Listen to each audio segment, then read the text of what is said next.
An area that has been entirely transformed by industry, now eerily silent and hazardous for any rare visitors. On our Italian trip in spring last year, we were keen to spend a day searching through these buildings that are relics of our past.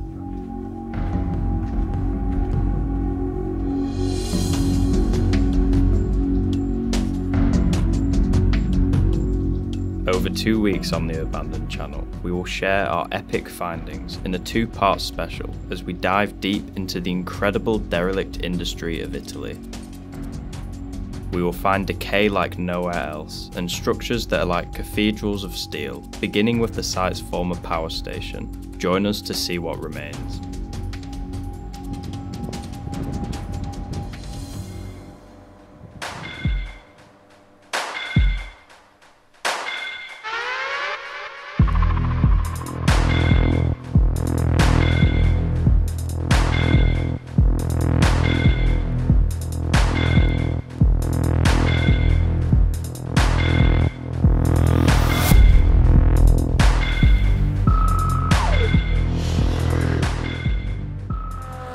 Alistair, what? Have you heard that 85% of people are not subscribed? You're joking? They need to hit the subscribe button and press the notification bell to never miss a video. During a short, spontaneous trip to Italy early last year, we were able to visit some mesmerising locations, such as a huge ghost town and a high security prison. The biggest property, however, and the last one yet to be uploaded, takes us back to day 2.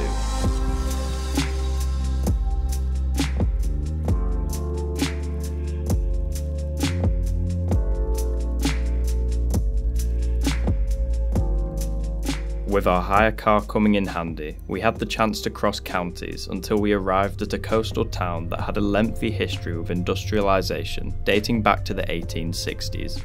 Around here, there are many huge steelworks that developed in the latter stages of the 19th century and helped grow the port's surroundings. Just go down.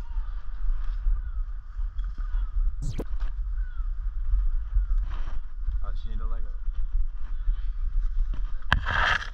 Arriving and driving close to the building in typical European urbex fashion, we were on the grounds of the complex in seconds. That's it. That's how you infiltrate a power station in Italy.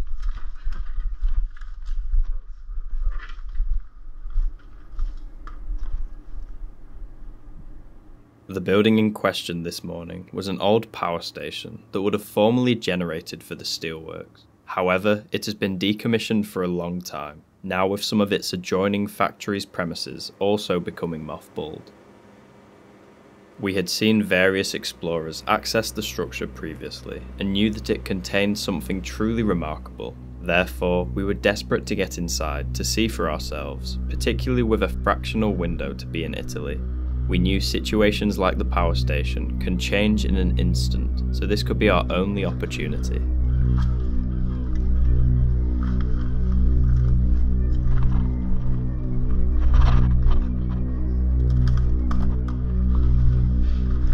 Thankfully, luck would be on our side, and after equipping each other with respirators, we were prepared to explore.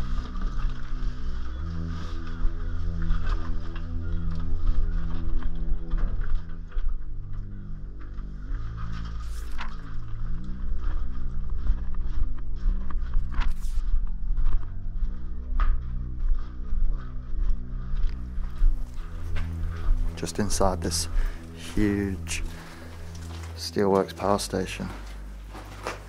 Entered on the lower levels of the boiler house, so I'm going to start exploring here. See some machinery, there's a nice green tint.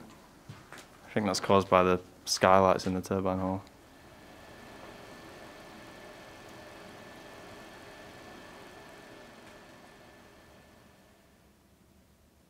We had entered into the asbestos-filled regions below the boiler house. Dark and dangerous, we aimed to find a way to head upwards.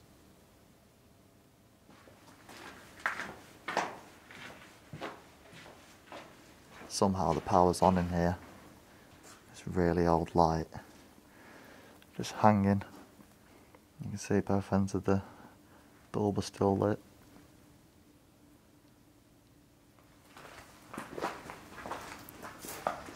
There's an extractor fan.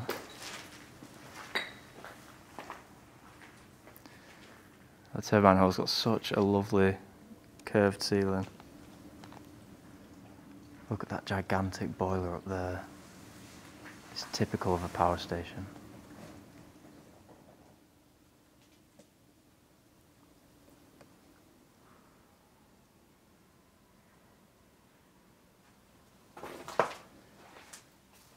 It's crazy that the power is on in this decaying building.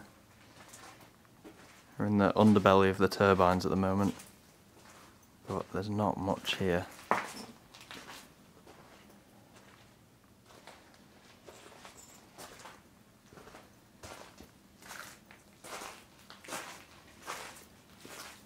It's very peaceful explore. Right by the coast you've got the sounds of seagulls outside and the occasional wave. I love the colours.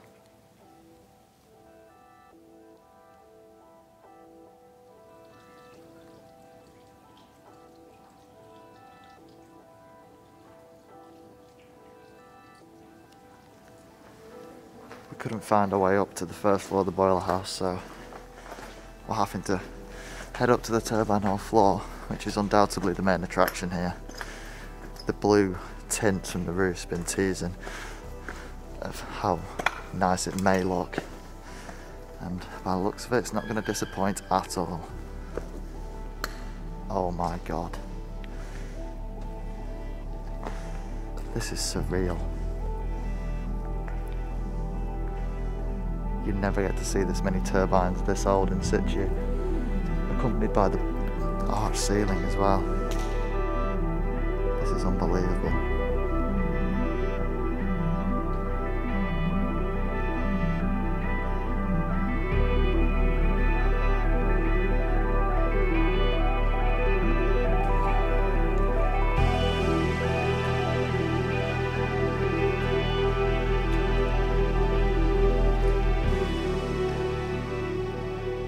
As anticipated, the turbine hall was absolutely unbelievable, with rows of decaying machines from different ages that seemed to have sat decaying for decades. Blue filters on the arched roof skylights caused a scintillating turquoise to spread upon the space, only to glow when the spring sun glimmered through. It was unlike anything we had seen before or since. These turbines are really something. I think this is definitely one of my favourite power stations that I've done. The decay makes it for sure. You can see that the barriers have been put up, probably because certain ones closed before the power station did. And over here one's even been removed, and I imagine that happened way before closure. There seems to be different makes too. I think I've counted 3, maybe 4. But the one at the far end over there looks completely different to all the others. All very unique in their own way though. It's a little medical cabinet. That's very cool. I believe that's a stretcher. It's still got the holders for the legs too, to separate them.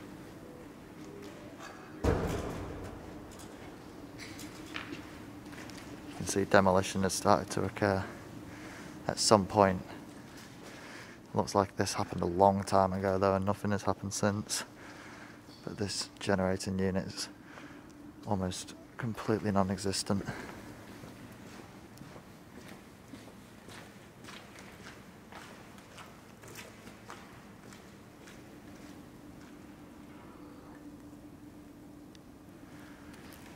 These panels are really nice. Classic mint green colour. And most of the dated panels and control rooms for these kind of places used to have, so it's not often you get to see them. I love the attention to detail with this one.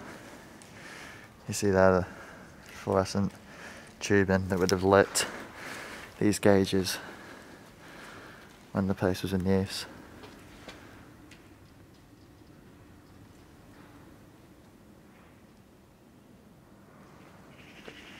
Truly beautiful turbines. You can tell how old they are from the design. but they're not all the same. I think there's 3 different makes in here, I'd say. But I've still not even looked at them all yet.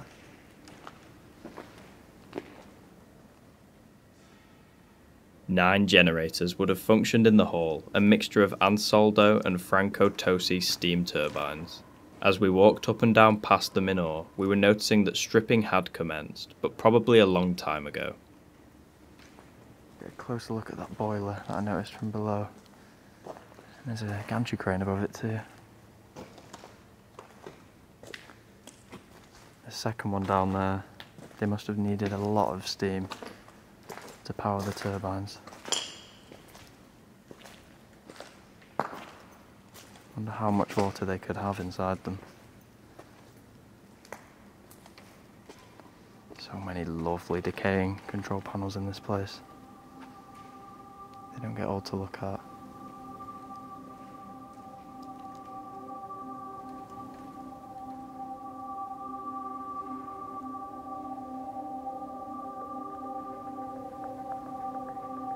It is likely that the plant closed down due to its outdated design, and with much of the equipment being inefficient in the modern era.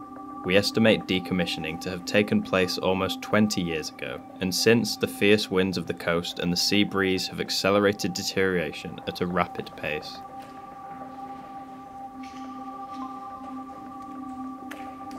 Going back into the boiler bit. The upper floor looks far more interesting than downstairs.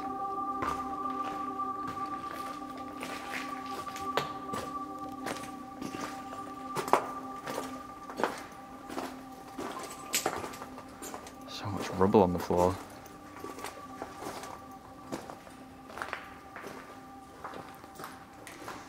It's always really interesting, these smaller power stations usually built for industrial sites, to see how they cram in the same level of machinery into a smaller space.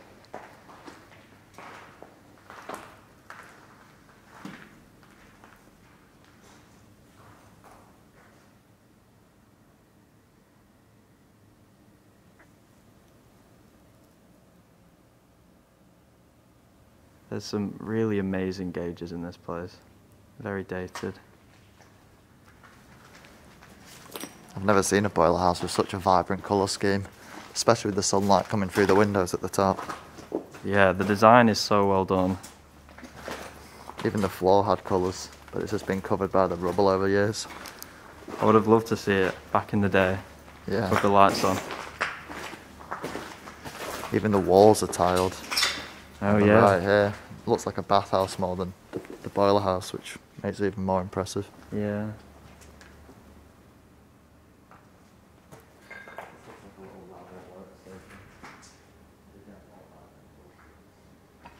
Lovely little display with square gauges.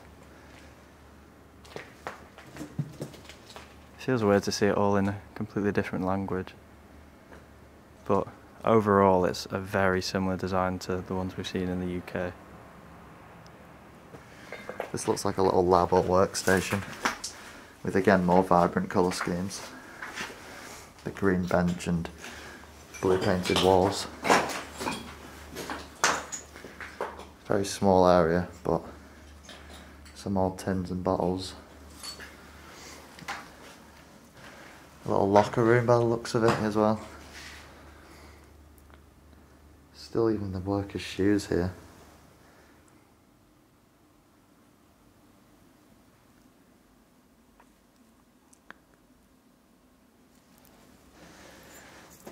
It's a steep staircase.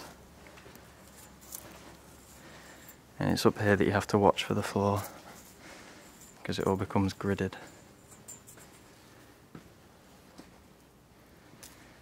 And moving.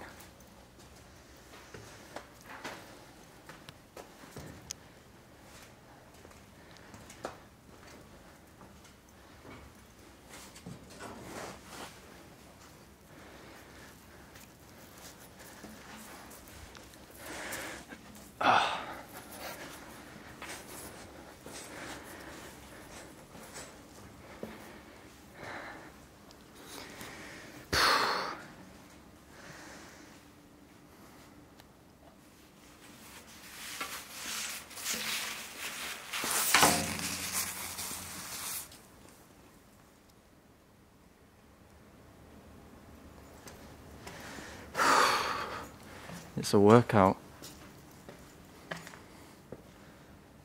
I've got to work across this walkway, which is suspended over everything.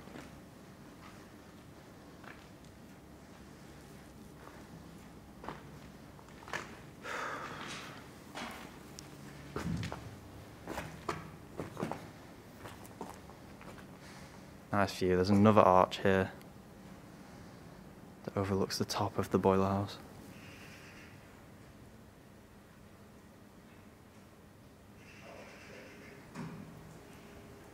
Can't say for certain, but I think this chute here is where the coal would come to. In the past there would probably be a conveyor that would bring it up to the top, but I'm pretty sure that's been demolished. I don't think we saw it whilst we were outside.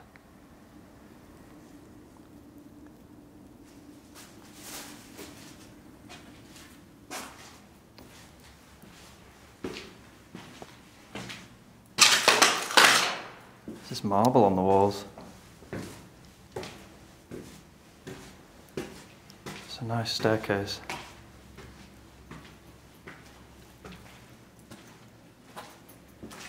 It just keeps going up.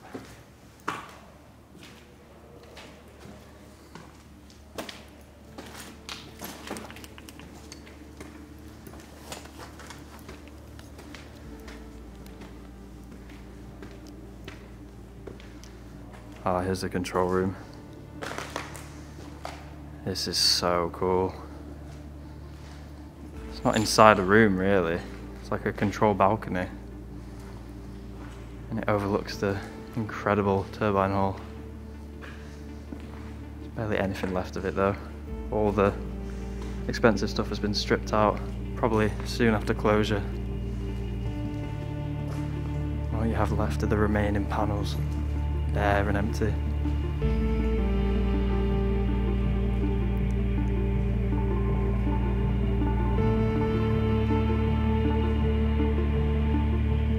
To us, the lengthy control panel appeared as if it had been made defunct long before the turbine hall below and was possibly replaced with a more up-to-date system. However, despite the scrapping of most of the gauges, the fact that it had survived in a dilapidated state on the balcony was mind-blowing. Here's your best view of the whole site. 1, 2, 3, 4, 5, 6, 7, 8, 9, 10 turbines. Small size, but a lot of power. This place was awesome.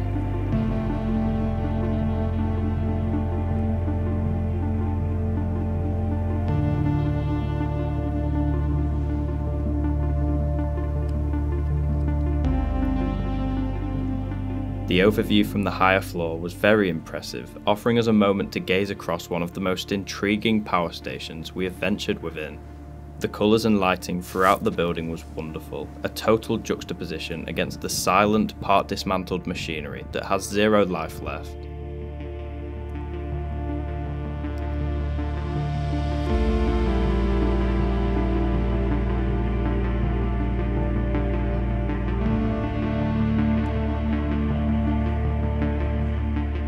At this point in our explore up on the roof, we usually conclude our mission, but peering at the steel-filled industry before us, we found reason to believe that there was something else lurking on site. Therefore, our task wasn't finished, and we geared up to head even deeper into the semi-active works.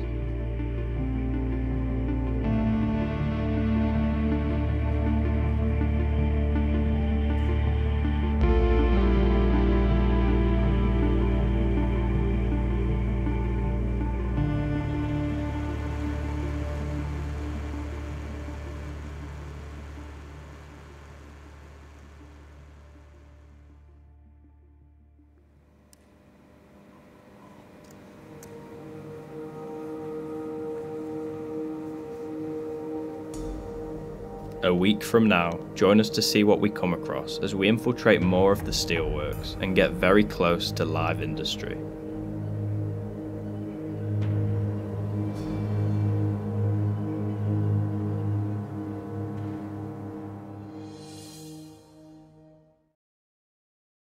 Here are some of our photographs captured at the abandoned power station. If you like the look of them, check out our Instagram page where we share images from our explores months before they are seen on YouTube.